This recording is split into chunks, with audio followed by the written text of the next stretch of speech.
bu sual köklər bölməsində ən vacib hissənin nümunələrindəndir.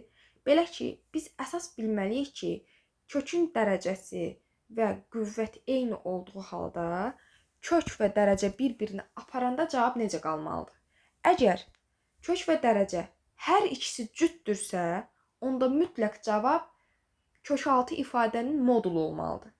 Yox, əgər təkdirsə, kökün altında nə verilibsə olduğu kimi çıxardacağıq. Məsələn, bu sual nümunəsində kökün dərəcəsi burada heç nə yazılmayıbsa 2 deməkdir və qüvvət hər ikisi cütdür. Onda bunlar bir-birini aparanda cavab nə qalacaq? Kök altındakı ifadənin modulu. Üstə gəlinsin. Yenə burada da hər ikisi cütdür, bir-birini aparacaq və modulda x çıxaq 9 qalacaq, bərabərdir. İndi artıq bundan sonrasını biz öyrənmişik həqiqət ədədlərdə. Öyrənmişdik ki, modul daxilindəki ifadə əgər müsbətdirsə, onda moduldan onu olduğu kimi çıxardacağam. Əgər mənfidirsə, əksinə çıxardacağam.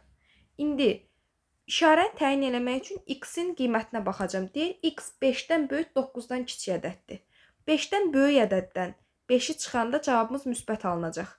Əgər modul daxili ifadə müsbətsə, dedik, olduğu kimi çıxacaq. Necə var? X çıx 5 deyildi, x çıx 5-də çıxdı.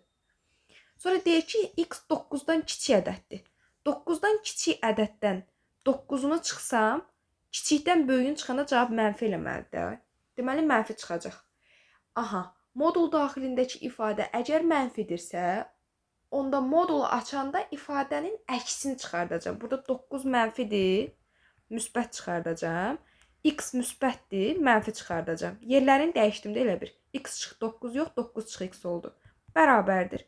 X-lər burada islah gedər. Mənfi 5 ilə 9-un cəmi də müsbət 4. Bu qədər.